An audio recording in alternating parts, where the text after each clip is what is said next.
Thank you. I had one potentially small correction to propose. In the meeting summary, it doesn't, I don't think, get across or mention that we approved the goals and principles near unanimously or unanimously. I'm not sure. I don't know that that was ever actually, like the count was ever, roll call was ever posted or anything, but I just think we did a lot of good work there and we should note that important collective step. In the meeting summary, similar, the legal action items, which was not in the packet, but I found on the website, also did not get the point across that we did approve the guiding principles. And I think maybe had a misleading second half of the sentence saying that we achieved consensus for the board's review and feedback. I just think that those two things could be worded a little bit more clearly to get at what did happen at the last meeting, which I think will frame our future discussions and was a really positive step for this committee. I mean, I can try to summarize, but we're having trouble hearing you, Patricia. But you know, the agenda says that the meeting summary includes action items, and there's no action item on our guiding principles to say that it was the guiding principles were adopted unanimously. Item number 4 on the meeting summary. I think is that basically what you said, Patricia? Yeah, that's essentially what I'm saying. Same with the legal action items, which were not in the packet that we received for this meeting, but were present, on the website from our last meeting. So. Okay, good. Thanks. Mr. Chair, can you hear me? Yep, we hear you. Hi, thank you. I'm joining you remotely this morning, but Patricia, to address the legal action items, I just wanted to clarify the legal action items do not go in the packet. Typically, they're always posted within the week of the meeting, just so that you're aware. They're not included in the packet. But thank you for pointing that out.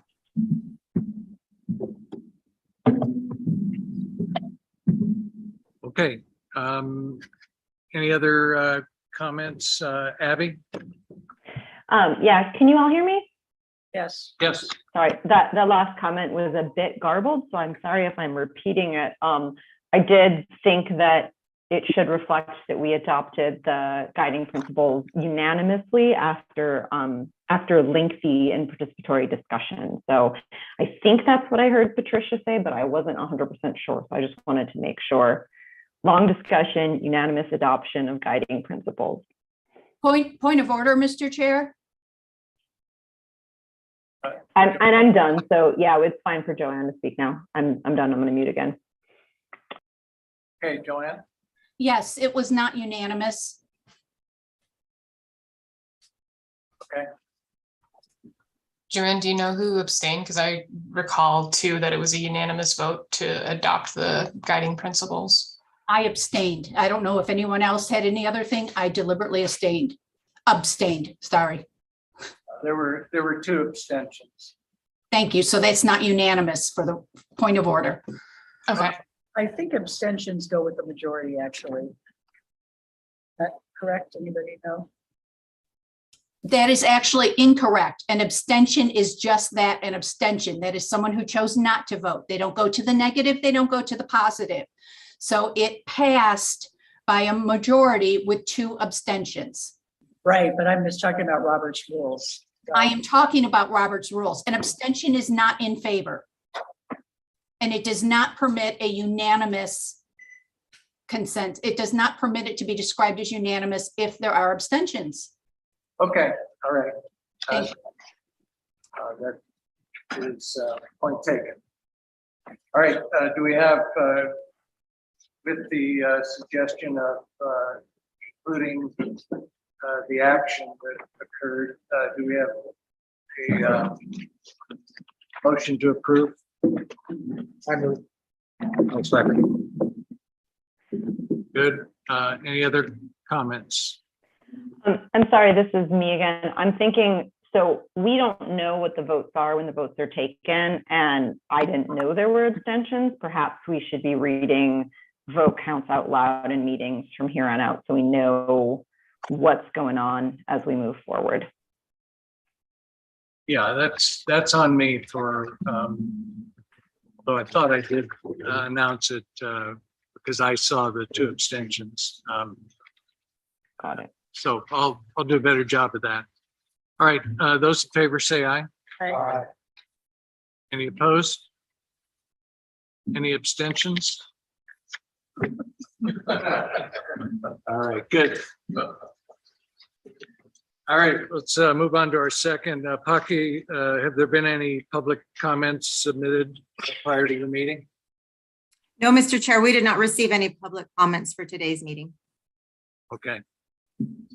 Well, I'm hopeful that we'll be meeting in person sometime later this year, perhaps, and at some point allow the public into our meetings so that we can get more of that feedback. But for now, we'll move on to item number 4, review and discuss feedback from the RTA board and the Technical Management Committee on our guiding principles. As you're all aware, we received a couple of letters from individuals from both the board and the TMC.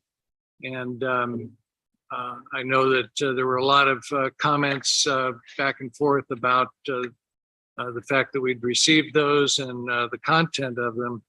I just wanted to give you my take on this, and you can feel free to give your own view of it. But in my view,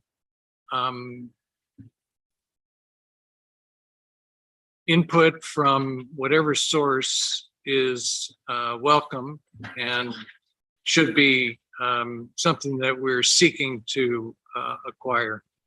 We should always be mindful of the fact that once we do have a draft plan together, it's going to go to the public, and that's when you will hear a lot of comments. So for the most part, I think that the comments we received that you had forwarded to you, I guess week before last now, have information in there reflecting the opinions of a couple of board members and TMC members, and those should be, in my mind, should be looked at as representing some portion of the public opinion. And as such, we should be welcoming those comments. Certainly, taking some of the comments and personalizing them only is going to make things more difficult, I think, for us to have the kind of back and forth relationship that we need. Just 2 of the comments that I would like to address myself as we're kicking this off. The first is both letters indicated that our job is not to make policy, but rather that is the board's purview. I dare say there's not a member of this committee that is not fully aware of that fact. And in fact, we discussed it and we made it a part of all of our discussions of some of our guiding principles that do reference policy, understanding. In fact, the last one that we added at the end, we had some debate about whether we should even include it, since it is policy of the board. However, remember that the beginning, the prelude, I guess, to the guiding principles indicates that this is what a good plan should have. And we recognize as a committee, or at least I do as chair, and I'm certain that virtually all of you do too, that items of policy are the purview of the board. In some cases, they'll ask us for our opinion about certain things.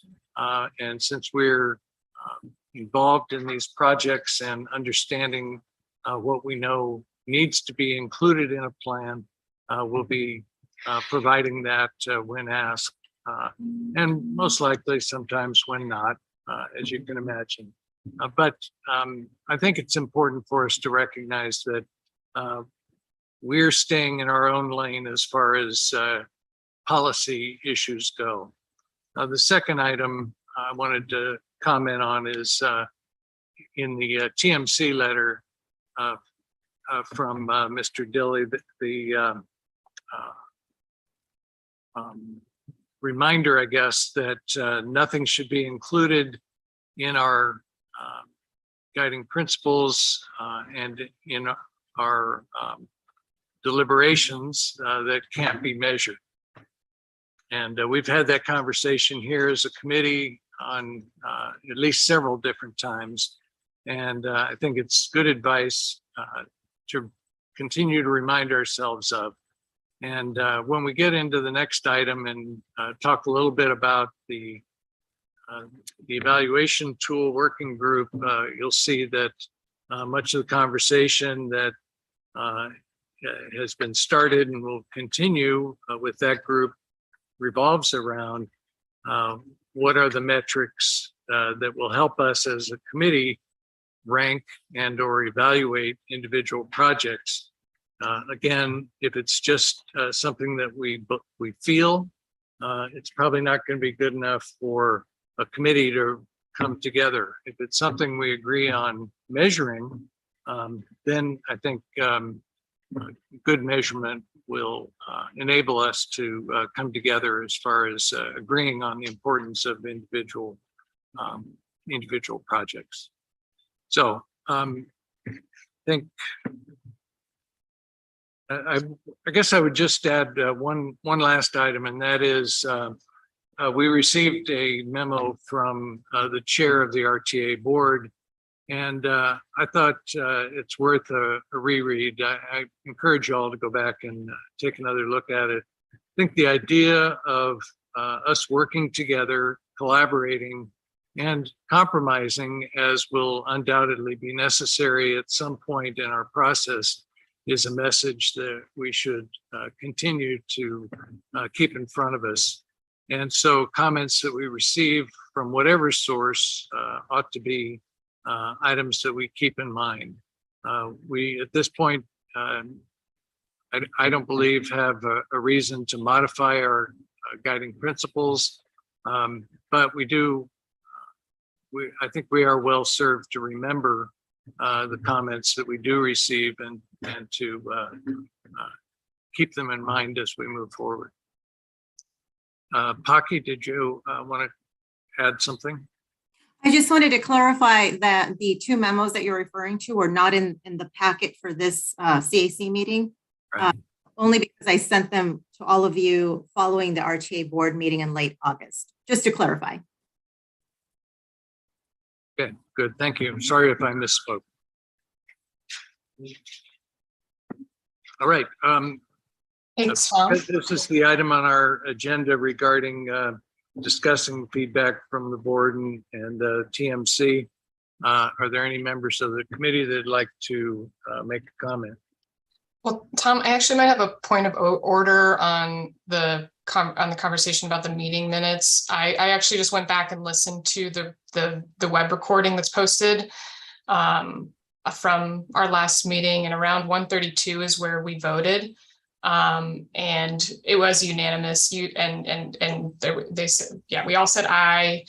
There was a space to say for anybody who abstained or was opposed. Nobody stated anything. And then Tom, at that moment, you said these guiding principles pass unanimously. And there was no other like comments that I heard after the fact, aside from like really positive responses. Like Carolyn, you had a nice thing to say about like us all working very collegially together and such. And so I just wanted to go back and make sure that that was noted and documented. So there must be some kind of confusion. I did note that in the meeting minutes, there was the abstention by Joanne on the meeting summary. So I wonder if there was just confusion about that. But for the guiding principles vote, it was certainly unanimous at the August 15th meeting.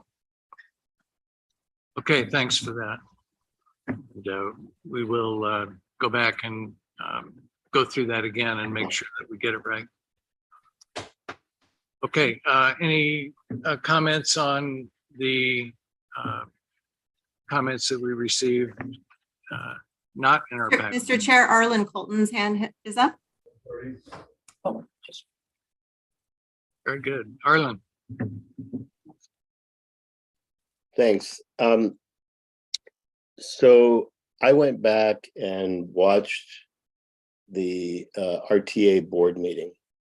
And I listened to the comments that were made by all the members, at least the section dealing with this issue.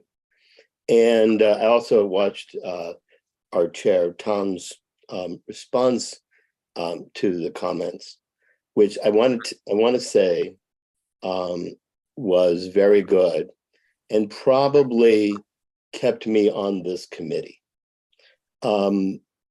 Because this has been a very frustrating exercise for somebody who's been doing this all of his life. And to see comments that suggested that we weren't doing what the management committee had suggested, I would have said, well, if we looked at what the management committee recommended to us and we incorporated all of those changes into the guiding principles, for example. We also wrote words that were not changing policy or making policy, but it was just a matter of what considerations, if and when we can get measurable guidelines to evaluate projects, not that every single road project or other project has to meet climate change or equity issues. That's not the point. It's looking at the whole package in its entirety at the end. How well did we do? Or how poorly did we do?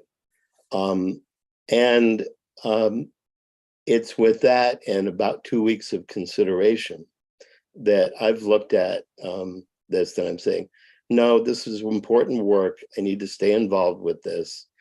And despite some comments that I think are perhaps somebody should write and then put in the drawer for a couple of days and then send out after they've reviewed them, despite all of that, just keep plugging through. And I'm sticking with that for a while, and I hope to stick with that through the end of the process. But I'd like to get beyond comments about what was exactly in a minute and what was exactly in a guiding principle, and did we do this or did we do that, and actually start looking at projects and start addressing things like transit, a committee I signed up for about 2.5 years ago and hasn't met, and subcommittee, and just start moving on with the process. And let's get beyond this point. We can have a long discussion about the guiding principles, but in my opinion, we're done with that. Now let's get on to utilizing those guiding principles and start working on the project, start working on the discussion of what's, they're all important, but what's more important and what's more doable in the time frame that we have. That's my comments. Thank you. good, thank you. Dale, you had your hand up, and then Joanne, and then Bruce. I wanted to say some of what Arlen said, so I won't repeat that, but I also wanted to say thank you to the TMC for their comments, and that the TMC, I hope, will work with us in defining how to score and measure the criteria that we put out. So I appreciate their input, and I continue to like to hear as to what they have and ideas is the best way to measure some of these things. So with that said, the last thing I'll say is some of the issues that were brought up in the letters from the two board members had been discussed with one of those board members at a Chamber of Commerce meeting. I would like to reiterate what I said there, and that is that I fully believe that all of the members understand that we're an advisory committee and that we are here to serve and add to that and not to supplant the board's position. So I tried to reassure him that I felt that way was about the committee at the Chamber of Commerce meeting, but because this letter was written after that meeting, I assume I wasn't successful. So hopefully that message gets through. So.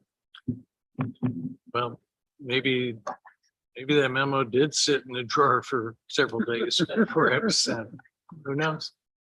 All right, thank you. And as a reminder, your chairs here, Mary, Carolyn, and I have been invited to participate in the TMC's workshop later this week to go over the projects. They'll be breaking up into smaller groups, working together as a larger group, and attempting to put their own priorities in order for our information. They have indicated their desire to use our guiding principles as a foundation of the work they do, and they've asked if I could provide some further, I guess, information about that to them at the start of the meeting. So I'm hopeful that we're about to start getting some really good information from those jurisdictions about what's important to them and why. And that'll be really valuable for us as a committee. Right, Joanne, you're next. Thank you, Mr. Chair. I could not express anything more articulate, I can't even say this, better than Arlen did just now. Thank you for those words, Arlen. And I'd like to just throw caution to you, Mr. Chair, that I feel that this committee is overrunning. Members of this committee are overrunning the purpose of this committee, and that the emails and the calls to and contact with outside news reporting services attacking individuals is not what this committee's about. We are all here volunteering to help gather, or not, excuse me, to review information that's provided to us. And to go in and start doing these things, and to go in and start changing just because you say it loud enough doesn't mean it happened. And I caution you, Mr. Chair, that this committee is really, I feel like they're just running over those of us who are here to do what was asked of us when we first signed up for this committee. And again, thank you, Arlen, for being so articulate. There's the word. Thank you. Go ahead, Bruce. Mr. Chair, independently, I had come to the same place as I lived in a couple of weeks ago and thought about stepping off the committee because I was frustrated by these exchanges. But I want to make a couple comments. I do intend to stay on the committee. And first is, we are an advisory committee. And we give advice. The board can accept, reject, or modify what we recommend to them. At the outset of this process nearly 3 years ago, we were given the task of doing and preparing guidelines and principles that would guide our efforts. It wasn't something the committee initiated. It was an exercise that was given to us, and we did that diligently. I do think it was appropriate for us to revisit those, given all the things that have changed over the past couple of years and the fact that we had a bunch of new members. I think these guidelines and principles are important. We can't make these decisions in a vacuum, and they give us some framework for making those decisions, which I think is really important. So, you know, I don't agree. I didn't agree with all the wording of the principles, but they represented the majority interest, and in the main, I think they are a good set of principles. The other point I want to address was the assertion that somehow this committee has been hijacked or taken over or dominated by one particular group of people. And I just have to say, Mr. Chair, to you, I think you have conducted the last 4 meetings in a very respectful, thoughtful way. I think we've had substantive discussions. I'm not aware of anybody who wasn't given the opportunity to voice their views and make their point. So I don't think it's fair to characterize what the committee has been and how it's operated. The last point I would make is that transportation impacts all of our lives in a myriad of different ways. It impacts how we go to school or go to work or go to the hospital or go to recreation. It determines how communities grow. It determines how businesses operate. The issues that we've been discussing are very legitimate. If you look at any transportation planner or analyst or policymaker, these issues are all before us. They have impact. And I do think it's relevant for the committee at least to discuss them and consider them. I don't think that's an illegitimate exercise. The last point I would make is a call that I've made before. I think it's time at some point for the board to give us and the staff to give us a roadmap of how we're going forward. You know, what are the expectations? What are the due dates? What are the tasks they want us to do? And when do they want them to be completed? As Arlen said, it's time to roll up our sleeves and get into this. And I would hope that we would have some guidance about how this process is going to work going forward. So them's my thoughts. If you don't like them, I'll change them. That's right. Well, we're not going to fire you, so that's out off the table. Paki, could you remind me the board was presented by staff a more or less outline of tasks that would need to be completed. It was, I think, largely having to do with things that would be received by the RTA board and or things that they would be required to provide to us or to the TMC. What's the status of that rough schedule that we saw? Yes, thank you for bringing that up. I was going to address that to Bruce's comment. We did provide milestones to the board. They're not in, I was going to give you just a quick recap this morning, but I didn't include the milestones in that. They were sent to all of you. If you can either give me a minute while I go find that file, or I can resend those milestones. But I do want to mention that the board has a meeting coming up in late October. Additional information on things such as transit, categoricals, the kinds of things that we're not discussing today. I'll be receiving more information to give you at that time as well. So that's why you haven't received everything. But let me see if I can find the dates of milestones. I can at least shoot over. Yeah, would you please? I went looking for it this morning and I couldn't find it. So perhaps, you know, I'll find it. Would be helpful. And I think everyone on the committee would benefit from, you know, remembering kind of what our next few tasks are and how we're going about them. That's also been requested in some of our upcoming agenda item requests. So, all right. Sure, I will send you that again. And also, Mr. Chair, I see Mr. Brown's hand up. Yeah, just about to call on it. Okay. Yes, Mr. Chair. I just want to say from this process going on, you know, me being a planner, but not a planner in the sense of a transportation planner, but planner for looking at the community planning side, you know, is I'm learning as I go, just like other members on this, you know, some are very more savvy than others on this. And I see both sides of this where we're learning as we go, you know, and some of us, you know, don't speak up and some of us do. But I think because we have a very large crowd of people, some people don't feel comfortable maybe on speaking on certain kind of topics because they're not very savvy in what the information is. But I do see too that our board, our PAG team has given us the information we need. We just have to do our part and just read it, understand it, ask questions, and then go forward. What I just noticed is I don't speak up too much because I look at what's going on and trying to get a basis of what's occurring. And then if I need to speak, then I would say what's actually needed.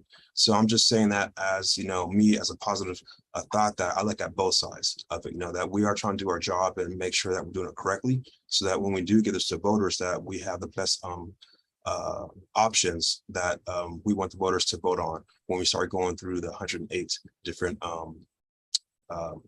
proposals.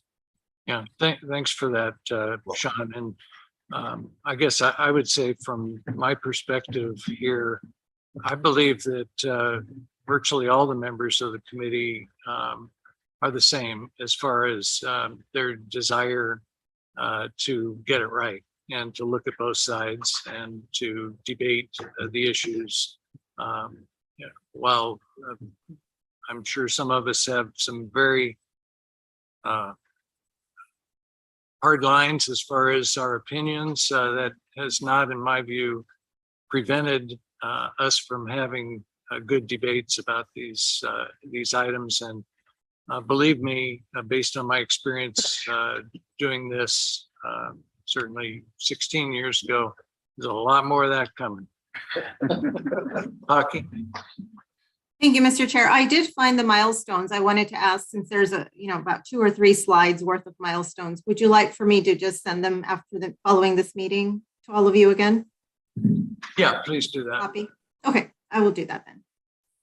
And it's most likely worth at least spending some time on it at our next meeting. By the way, regarding next meetings, we are currently planning and would like you all to get on your calendars the 2 meetings a month, so first and third Mondays. We're looking at the second meeting to see what an appropriate time frame is for it, and we'll get back in touch with you as soon as we can. So our next meeting will be the first meeting in October, or first Monday in October. Right. Okay, not seeing any more comments, and this is about as much time as I felt like we would need for this. I'm going to move on to our next item on the agenda, which is review of jurisdictional prioritization reports for submitted projects and the beginning of our refinement process. I will kind of kick it off, I think, with Josh to perhaps talk for a minute about our working group that got together to begin the process of developing a evaluation tool for the committee to use. Josh can fill in some of the technical aspects of kind of the type of tool that we're trying to put together.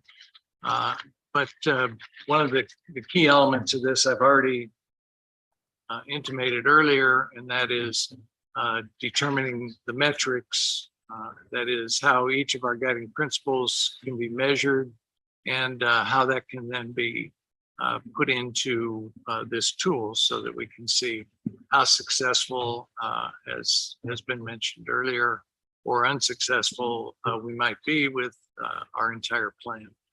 So Josh, do you want to give us the briefest of outlines of kind of what in general we're looking for this tool to provide to the committee?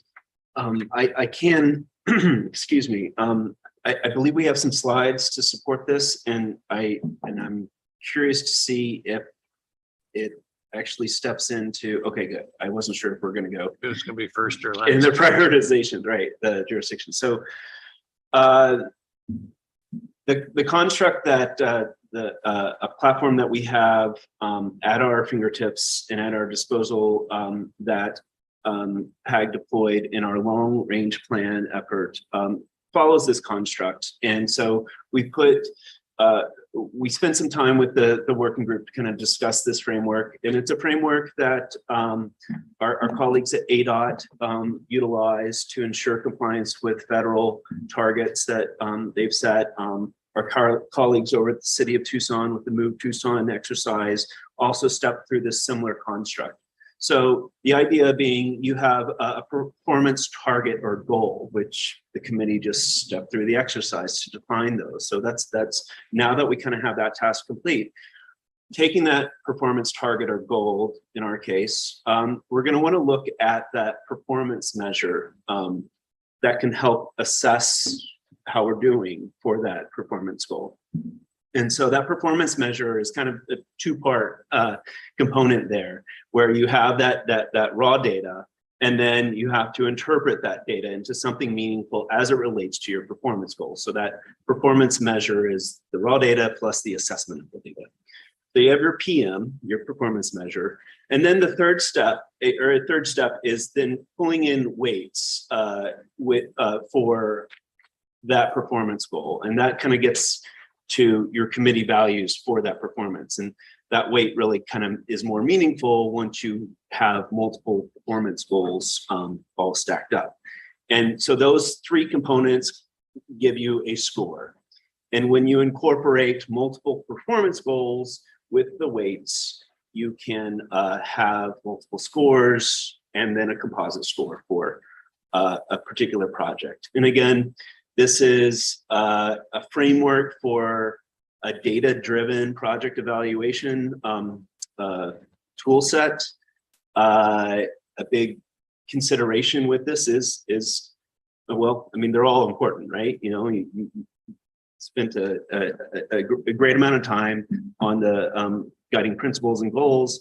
And so paying attention to that and then finding data that reflects the intent of that goal or performance area is kind of a next task in thinking about what data is going to be accessible for the region, for all projects, something that's easily repeatable and easily accessible, and then getting kind of buy-in on how we want that to be evaluated.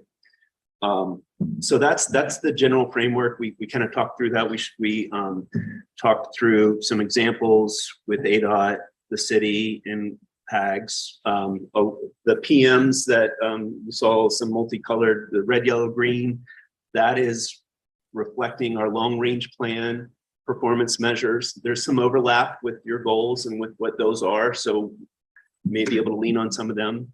Another point about the working group to bring up is that there were TMC designates, designated colleagues from the jurisdictions present in that discussion, and some of them were more active than others. But we did get to hear from some of our colleagues at the jurisdictions, along with CAC members sitting in the working group.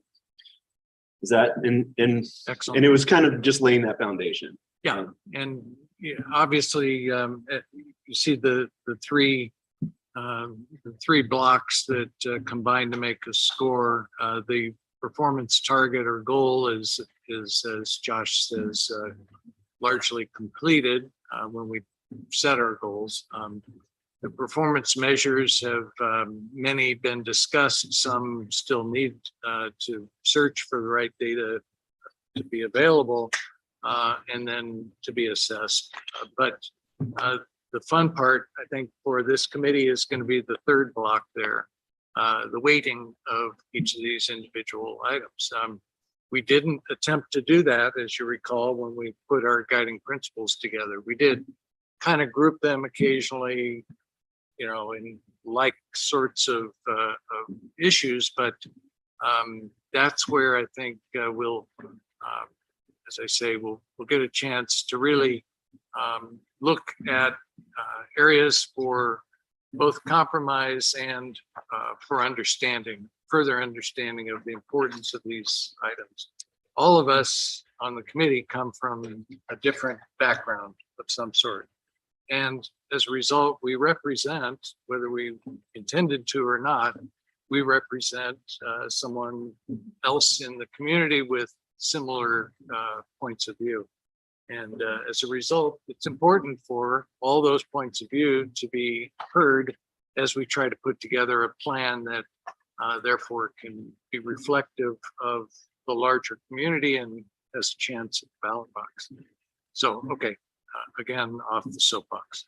Do you want to continue with I can step through and where this is a data-driven exercise, you know, the intent is that's a point of reference. It's not a data dictated, you know, it's a point of reference to use in the discussion, because there's going to be qualities and that aren't going to be reflected in data that we need to account. So It helps support your decision-making, but it doesn't dictate your decision-making. Um, Go ahead, Carolyn. that the committee values and weight, and maybe you can't answer this yet, but the community values are pulled out of the guiding principles. Is that what you said? And or all of, I mean, how that would community, Yeah, a committee, I'm sorry, committee So values. the committee values are something that we will end up deciding. The value of the weight is all that's talking about, not the value writ large. No, I understand that. I'm just wondering if what it means is that you are pulling out our goals and our principles from our document and assigning weights to those. Is that Yeah. basically what you're doing? Yeah. Okay. And then, Josh, did you say there are designated TMC members that are their liaisons to that committee, and who are they?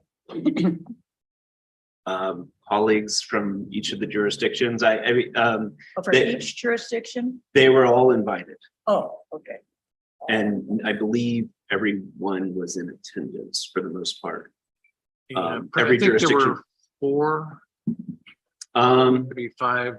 yeah, I'm sorry. I They don't, were yeah. on at one point or another. Maybe Pocky remembers.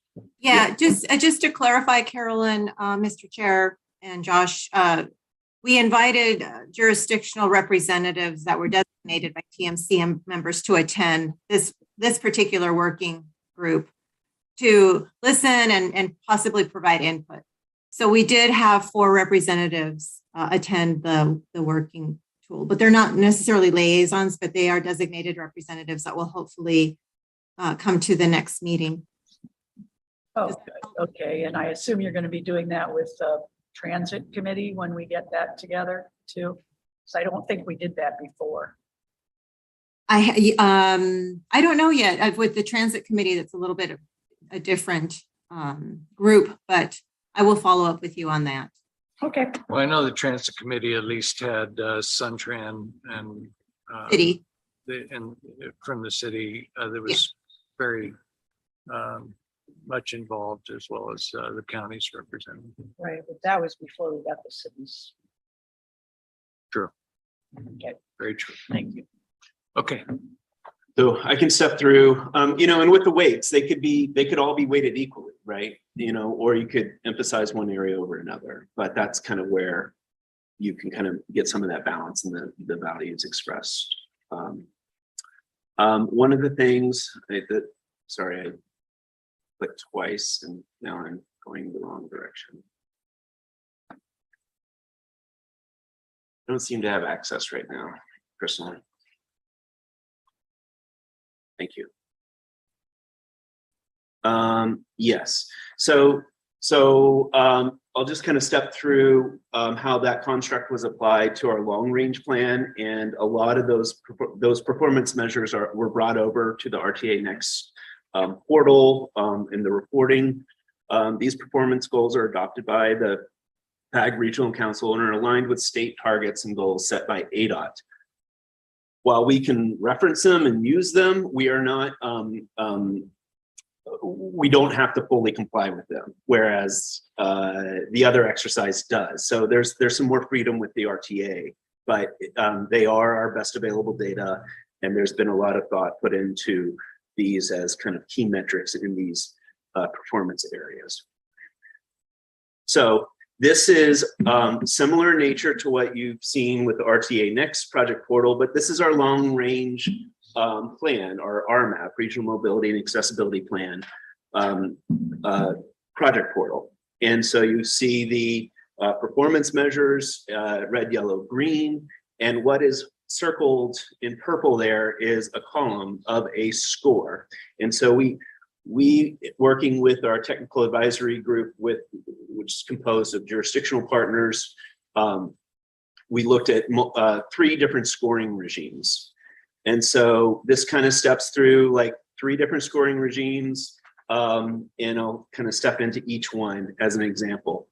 So there's a description of what the kind of the first option is. And basically, and then what you see in white underneath it is that weighting that the committee kind of came up with. And we have the 10 performance measures, And then on the far right, you can see jurisdiction priority. For the RMAP exercise, we had a high, medium, low jurisdiction priority, and we assigned weights to that. And I think that was the one category that had the highest total points that could be assigned. But you can see kind of how the makeup of the rest of the points. And basically in this scenario, you got points for as many of the performance measures that your project performs. So what we have below is 2 example projects. One project hits all 10 performance areas. There's something happening in all of those areas. The second project doesn't have a bridge, so it's not really taken into consideration. And it's not looking to improve congestion. So those performance areas aren't taken into consideration, but that's why they're grayed out. And there's no freight reliability. It wasn't in one of our model freight areas. So these 2 examples are kind of see the scoring. And the second option, this is just, I'm showing you the 3 different options that we used in the long range plan. The second option to give examples of different ways to look at performance and project data.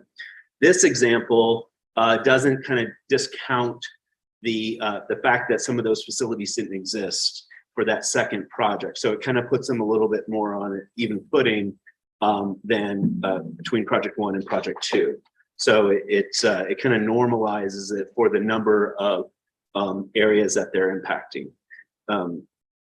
It's a little weedy, I'm sorry.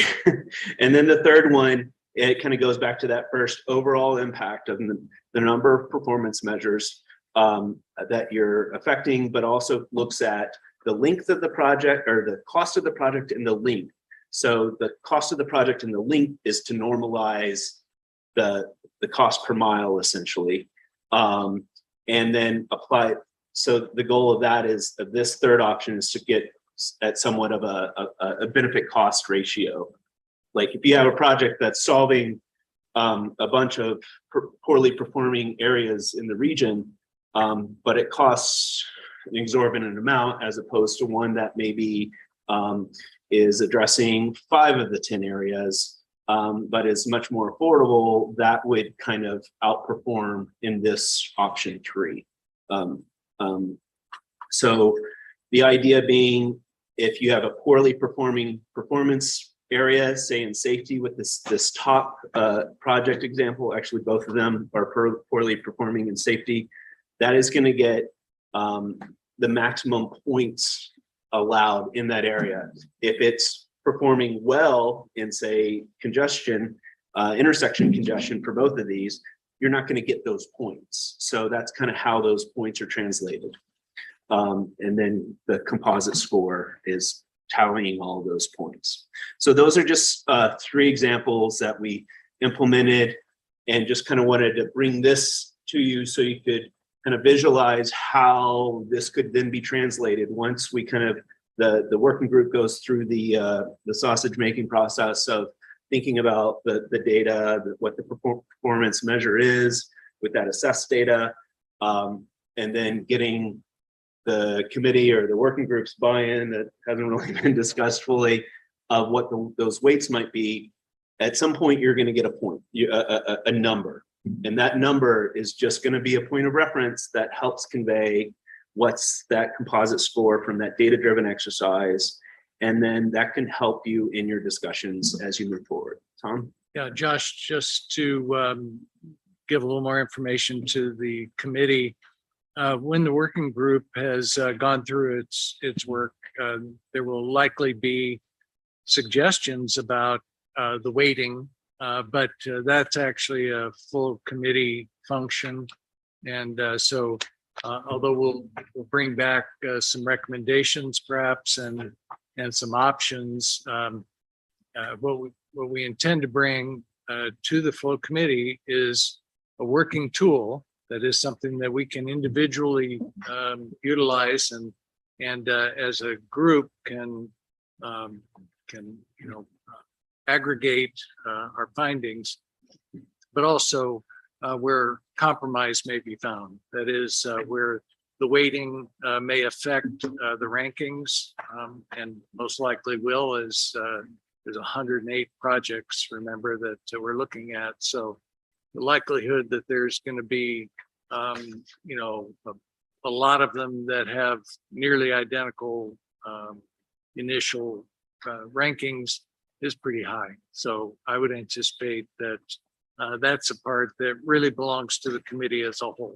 So, And then, I do have okay, great. one other question here, Joanne. Thank you, Tom. One thing that we did in the last cycle of meetings is when we were looking at projects, some of them we looked at as coming in the batch or the group from the stakeholder, and other ones were regions, because some of them were somewhat overlapping, or one ends and the other starts.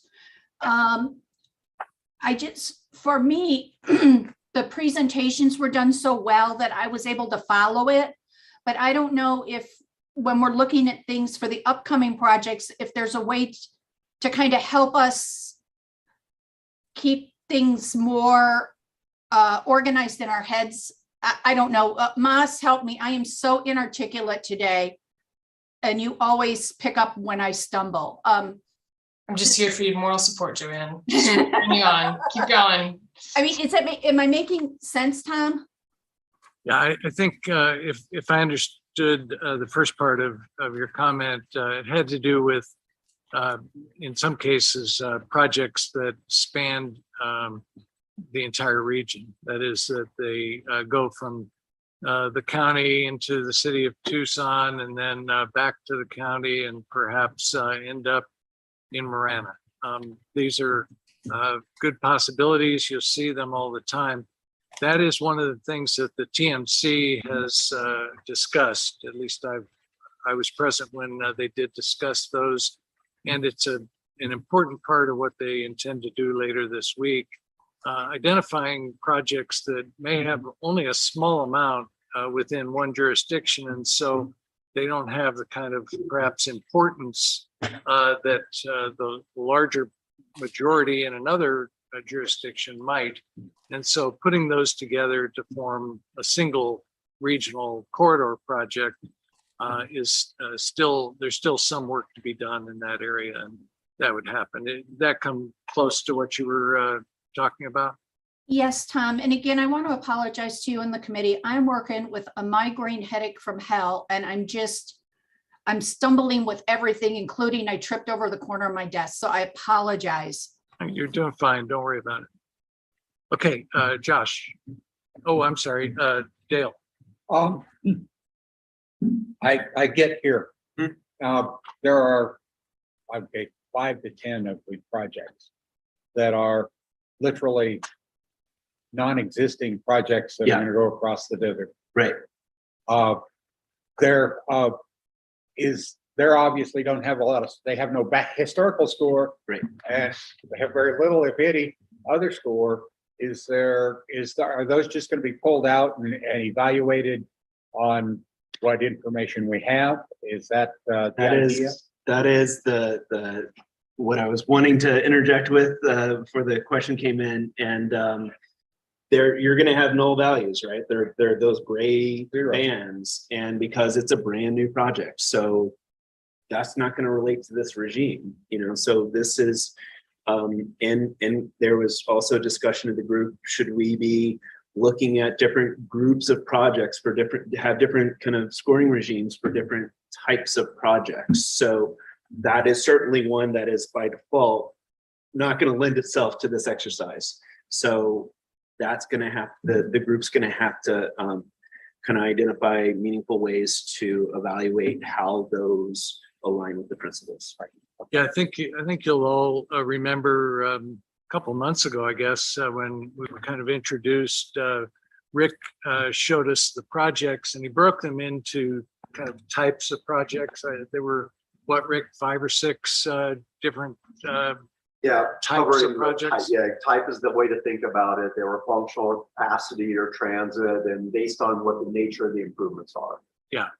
So I would anticipate that as a committee, we'll look at those kind of pulled out, say, okay, let's look at the let's look at the complete streets projects and see how they work out, both how they score and how they fit with the others, say the safety projects or the capacity projects or whatever it might be.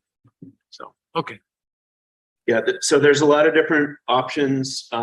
This foundation, this system provides a good foundation to move forward with that can, I feel, accommodate a lot of flexibility as the working group and committee moves forward with this discussion. So, and you've seen,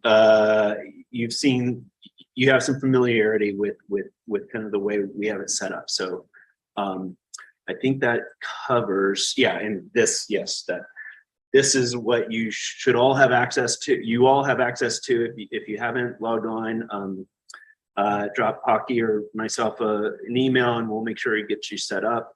You know, so the idea being is we can add a couple additional columns to this based on what the evaluation working group kind of arrives at. That's about it. If there are any other questions, I'd be happy to address them.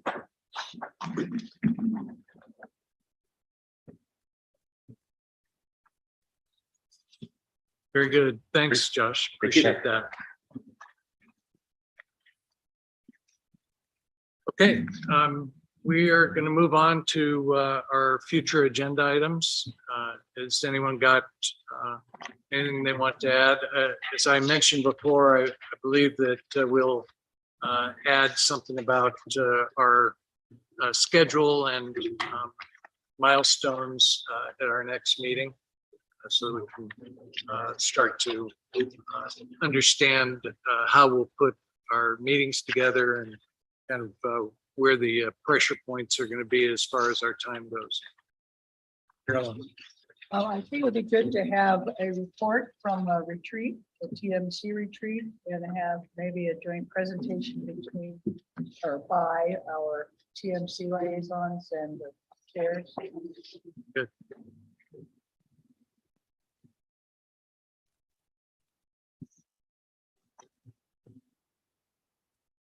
As always, if you have comments about future agenda items, feel free to pass those on to Pocky, and we'll do our best to get all of them in front of the committee at the right time. Any other comments, Roger? I have attended last however many meetings virtually. And the reason for that, and the reason that I'm enjoying seeing all of the rest of you, is that I was out with brain surgery. Oh, my God. Oh. They finally found one for you? Very good. Appreciate that. That was nervous laugh. I was laughing. But So good to see you. it's in the process of recovery. Okay. Not quite there yet, but almost. Great. Thanks I for will be- sharing that, and Glad you're still with us. we're very happy to have you. Wow. Congratulations, and you'll be in our thoughts and prayers. Thanks, John, for adding that. All right, any other comments, Dale? We got nice lists, and you can see I've actually been reading projects and got a bunch of notes there, but there's one jurisdiction that's clearly not represented here. Do we have an idea when that jurisdiction is going to submit? I would pass it on to Farhat, see if he's got any updated information. Tio. Oh, he's on YouTube. I'm sorry. Maybe, oh, I see him there. Oh, there he is. Okay. He's just muted, that's all. You're muted for him. Maybe conveniently so. Yeah. Pocky, do you want to jump in? Yeah, I was just going to add that I don't have a date yet for any additional jurisdictions submitting any projects. So I guess I would have. It's probably something that will come up at the workshop. At a couple of TMC meetings, Tom and I brought up that what the committee was hoping for from all the jurisdictions is for them to rank their own projects, not everybody's projects. And as I recall, that's why the city hadn't, I don't know if there's anybody from the TMC on our call, they can jump in, but I guess my question, Paki, is after that was presented to them, has that exercise gone on from the TMC jurisdiction members to redo their priority list on just their own jurisdictional priorities? Mr. Chair, if I may, I think I finally got my technical issues resolved. Yes. So two things. Unfortunately, we're now under future agenda items, so we can't really discuss anything that comes up. But I think there is some latitude that yes, we will have an update for you at the next meeting, and at the workshop, we hope to get additional feedback from all members. But again, since it's not really agendized, I would recommend that we would reserve that for the next meeting. Yeah, these the individual priority lists were included in our packet, and it's my view that it's okay to talk about them for a minute here. Bruce, thanks. But to put this in the form of an agenda item, would it be appropriate for this committee to invite a representative from the city of Tucson to come to the next meeting and explain to us where they are in the process? I think we'll be able to share that information as a result of this upcoming workshop. That'll certainly be one of the topics that is front and center at that. So if we are able to get the retreat summary put on, we'll make sure that that's a part of it. Can I make Right. one? Can I make Yeah, one more go quick ahead, comment? and then I have Joe. The other thing I was going to say is online, you can go to the RTA site and you can see the RTA meetings. It is helpful sometimes from my standpoint to hear what the board was saying about various issues.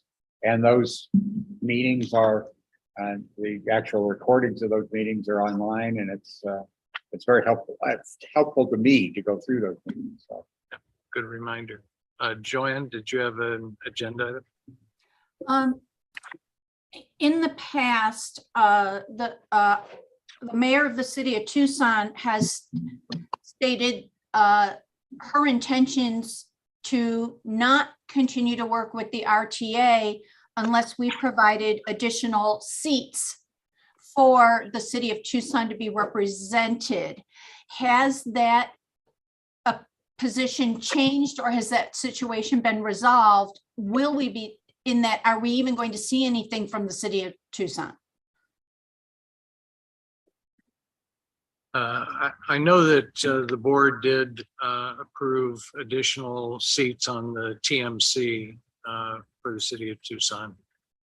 In fact, well, I don't know what the status is of those being filled, but as we get reports at our next meeting on the retreat, we'll also talk about that. Okay. All right. Thank you. And Moss. I was just wondering, because it sounds, I really appreciate it. I'm not sure who spoke, but kind of that plug about like, here's a resource for, listening to the RTA board.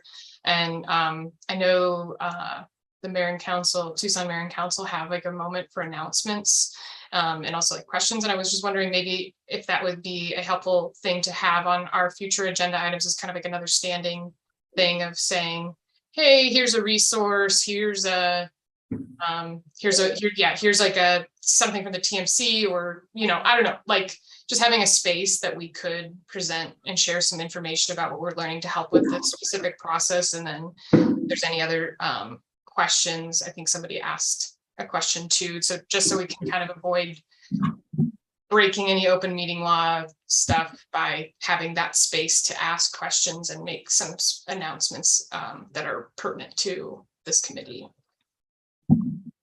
Okay, that's one I'm gonna have to work on. Okay, thanks, Tom. Thank you for the suggestion, though.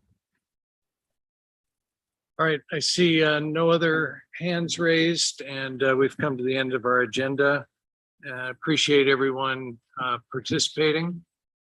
Again, we will have our next meeting on the first Monday in October. I hereby declare us adjourned.